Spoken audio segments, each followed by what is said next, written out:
makikita natin dito si Mayor Vico Sotto at Vice Mayor Dodot Jaworski na kinakamusta yun mga taga rito at para personal na makausap patungkol sa kanilang mga problema. Hindi mo pwede tanggalin, tuwawa naman.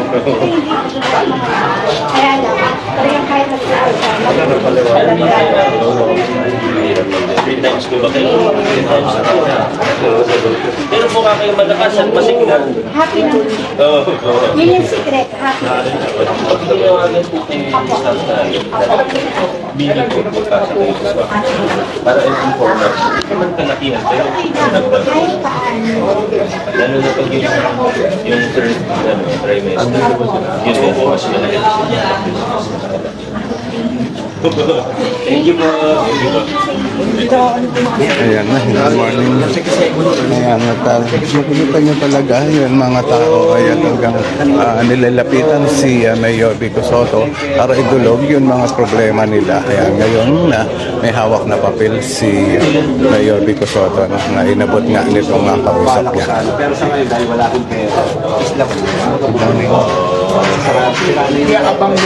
Parang abang lang. Ayun, shout out kay Yakiels Vegaspi. Meron akong hindi nabasa. Lumagpas yung comment ko sa isya. Napakiulit na lang dun sa mga hindi pa nagko-comment.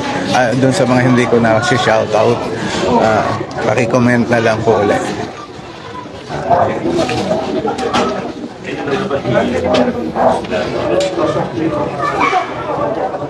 Estrada Abad Santos, good morning.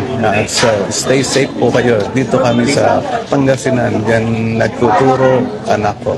Nag-aaral sagad. Ayun, maraming salamat sa panonood nyo. Shout out sa lahat ng mga viewers natin. Anjo, Gajo. Ang gwapo talaga ng Kras. Ni Kras araw-araw naghihintay sa tamang na panahon. No? Dito na lang. So dito dead end na lang tong lugar na to, no? Hanggang dito si Mayor Vico Sotto at babalik na yan. Tignan natin kung saan pa pupunta.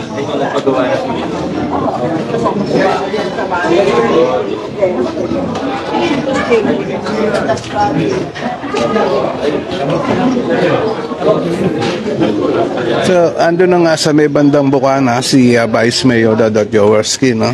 At kanina nga napasok niya na nga itong area na ito at ngayon naman ay si Mayor Vico Sotto ang pumasok. Ito yun, isang magandang ginagawa nila, no? Itong pagpupunta sa mga iba't ibang lugar dito sa lungsod ng Pasig para kausapin yun mga tao, alamin ang mga problema nila. Yun.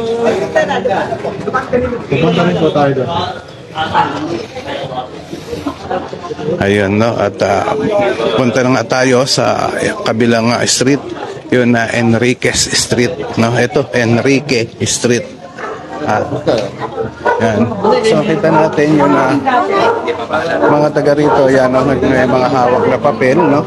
At yan nga yun mga kahilingan nila na maisaayos yun na lugar. Yan.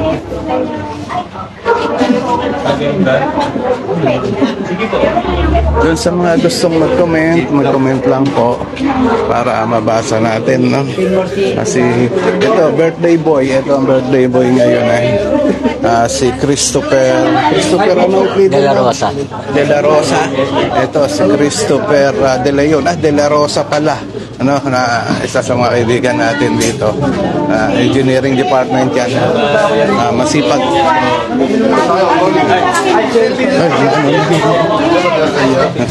Hindi na binalikin natin. So, papunta na nga doon sa kabilang street si Mayor Vico Sotto. At ngayon, hanggang sa ngayon, doon pa sa bandang dulo at hinihintay-hintay pa nga natin. Hindi nila binalikan yun.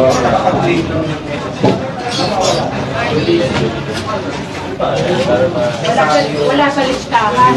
Wala daw sa master list. Lista na lang, pati sa iyo. Wala ako na, ma'am. Doon sa mga viewers natin, pwede kayo mag-comment at shoutout natin. Bahay lang. Bahay Dito lang mo. Mawawala yun. Pero sa St. Clair, meron sila. Yung May nga, photocopy kayo? wala, yun nga po eh, walang photocopy kasi nung nag-claim kami sa SSO, yun ang ginamit. Wala na po. Ay, sa St. Clair. Meron yata, pero ayaw nga na rin. Ayaw nila kailangan rin sa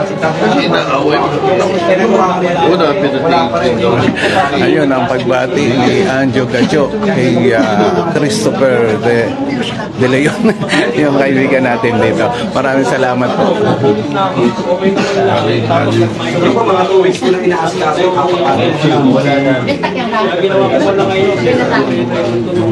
Hanggang sa ngayon ay nakikipag-usap pa rin si Mayor Vico Soto sa mga taga rito, no? At yung mga problema nila ay personal na dinudulog. So, dito naman tayo sa bandang labas. So, kaibigan, ito ang sanitation department, no? Ayun, mga kanal dito ay binobombahan nga o ni-sprayan nila ng insecticide para maging safe naman sa mga lamok. Yan. Yan. Nisprayan nila yan ng insecticide, nakakatawa, at araw-araw yan na ginagawa ng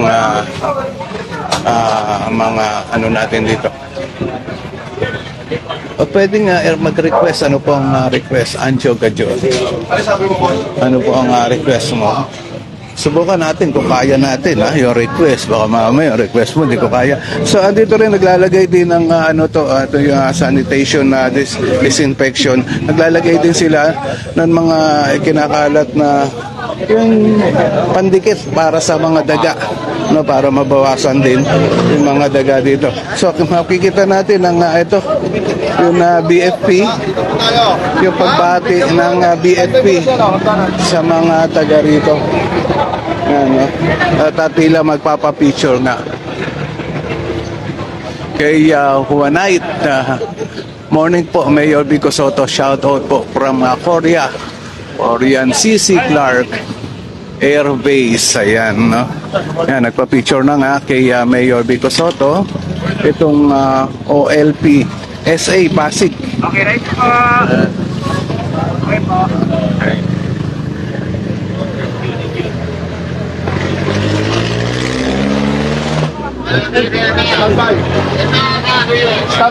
Ito yun mga representative ng telecommunication company na nandito rin, no? Nagsasayos ng kuryente. Sunod lang tayo kay Mayor Vico Soto. Dito pumasok naman sa kabilang street.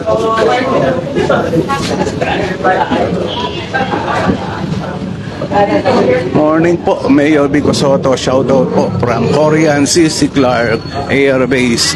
Yun ang sabi ni Luna Yusi. Yan.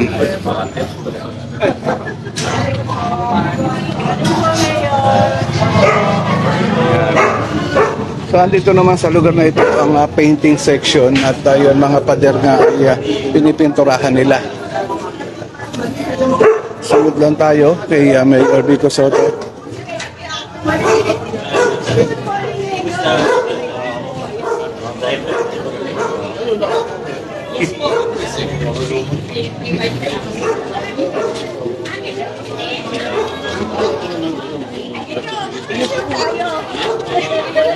Ayun, tuwan-tuwa yun. Isa sa mga senior citizen dito na dumating si Mayor Vico Soto at agad na nagpa-picture. Sabi niya, papakuha ko kami.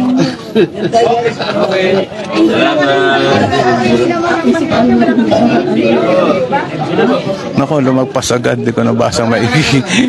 Yun Anjo Gadjo. Ang haba. Elior Gilak sa Bernardo Street din po sana Mayor Vico Soto. Ayan. Sana nga makapunta dyan pero sa mga ibang araw na siguro, no? Kasi marami pang iba pa rin na lugar na pupuntahan itong si Mayor Vico Soto. Ayun, nandito tayo ngayon sa eskinita ng Enriquez Compound. Dead end na yata. Ulit.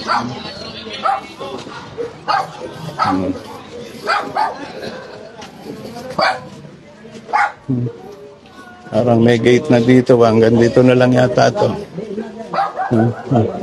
Yun, so hanggang dito na lang tayo. Dahil ito yung private property na ito. No? Makita natin may gate. Hindi na natin na pwedeng pasukin ng husto yan. At dead end na doon sa bandang dulo. So, abangan na lang natin ang paglabas ni Mayor Vico Sotto. At nakausap niya yun mga nandoon sa loob. Zoom natin para makita natin.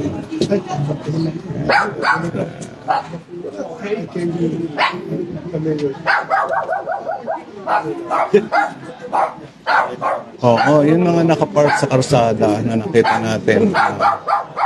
Yun mga dala namin yung mga kanya-kanya kasi mga service. So, mamaya pag alis ni Mayor dito, ay alis na rin kami.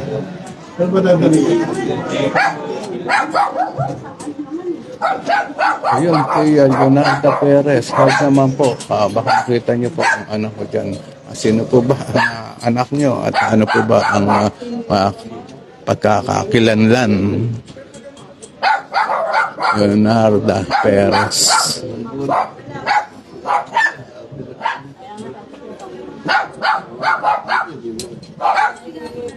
Ayan, hanggang sa ngayon ay kausap pa rin ni Mayor Vico Sotto yung mga taga ron sa bandang loob at andin din ng barangay captain na si Praise de Jesus. So, kumpleto dito ang engineering department sa pangunguna ni Engineer Apa at ito yun na painting section. Pinipinturahan nga nila yun mga pader. Engineer Sonsa nandito rin, Engineer Neil nandito rin. Nandito rin si Sir Mendres ng Bantay Pasig Division. Yan, kompleto. Kompleto ang engineering department dito. Kaya naman makita nyo doon sa labas, ang dami pang mga nakapark dahil nga nagsasagawa sila ng paglilinis at pagsasaayos dito sa lugar na ito. Ang painting section, kompleto. Leonardo Perez, para kumain nyo na po. 2 years na po siyang hindi na bigat ang problema ni Leonardo na masukan po siya dyan. Hindi ko na po alam kung kanino. Sana mapanood niya itong live video natin at mabasa ang inyong mga komento. Ano po ba ang pangalan ng anak ko, Ma'am Leonardo Perez?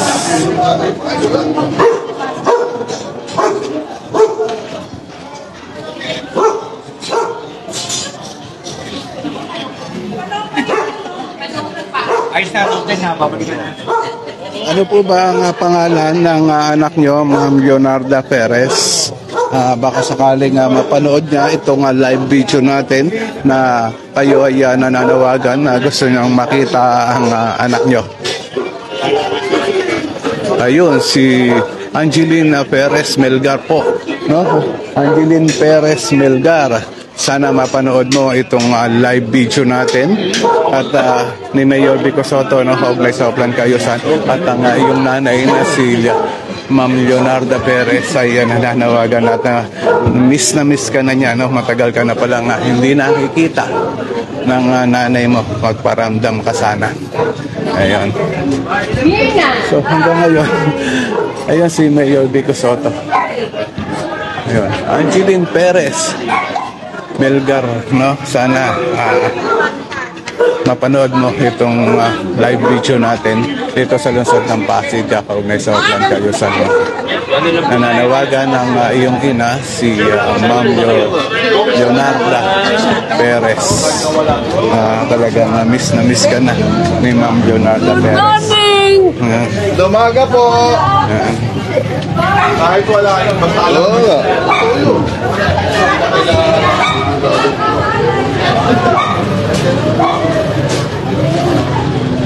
yan na. At andun pa rin sa bandang loob at nauna tayo ng konti sa paglalakad kay Mayor Vico Sotto.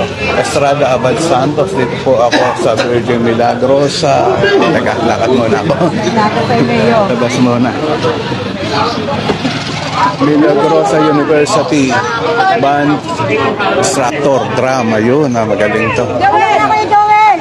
Shoutout po sa inyo, ma'am. Ayun.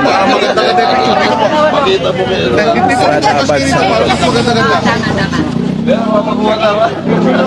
Ngayon si Mayor Vico Soto at nakalabas na nga ng eskinita ng Enrique Compound. Sa kasalukuyan, nandito tayo sa Dr. Sixto Antonio Avenue kung saan nagpapapicture na ngayon ang mga ilan sa mga taga rito. Ayan, nakakatawa. At ito si Mayor Vico Soto hindi na rin magtatagal dito sa lugar dahil marami pang trabahong gagawin.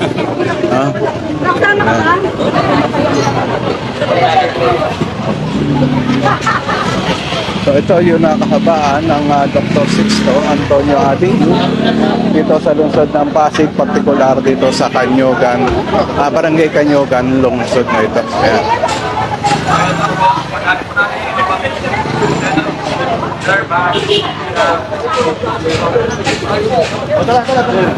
Okay mga kaibigan, at papalis na nga papalis na si Mayor Vico Soto at marami pang tatrabuhin. Subukan natin kausapin. Bawal yata, no? Sikap. Subukan natin. Pwede. Hindi, bawal. Good morning po, Kap Ray. Kamusta po ang pagpunta ni Mayor Vico Soto dito? Okay naman, no? So nakita niyo yung looban. Actually, ito namang area to, hindi ganun kalaki yung problema, no? So dahil itong looban nito, really more on isang pamilya lang eh. Magkakamag-anak sila lahat. Kaya hindi ganun kalaki rin yung problema, yung concern nila sa lugar nila. Ano po yun naging problema? Kahit maliit lang? Usually, ang ano naman na yung drainage system naman talaga, which is ngayon, nililinis na ngayon. So basically, yun lang naman talaga. Other than that, wala na eh. Hindi na ano. Kasi nga, nakita natin, pinipinturahan na yung mga pader. So at least para mukhang maganda talaga. Okay po, baka may mensahe kayo. Ayan, sa aking kabarangay yun. So, narito po tayo no, sa Oplang Kayusan ng Mayor Vico na nag-schedule, iniikot talaga yung buong Kanyugan ngayon. Schedule at baka doon sa mga nagtatanong, kailan sa amin. So, hintay-hintay lang po, may mga schedule na ginagawa tayo para mapuntahan talaga lahat. Kasi hindi naman talaga kaya. Medyo napakalaki ng Kanyugan eh. Okay po, Maraming salamat po. Maraming salamat sa inyo. Kapre de Jesus ng Barangay Kanyugan na nakuhanan din natin ng konting panayan. No? So mga kaibigan, hanggang dito na lang itong live video natin at maraming salamat sa lahat ng mga nanonood sa inyo. Kay Anjo Gadjo, thank you po. Pasig. Ayun, vlog na Pasig. Maraming salamat din po sa inyo.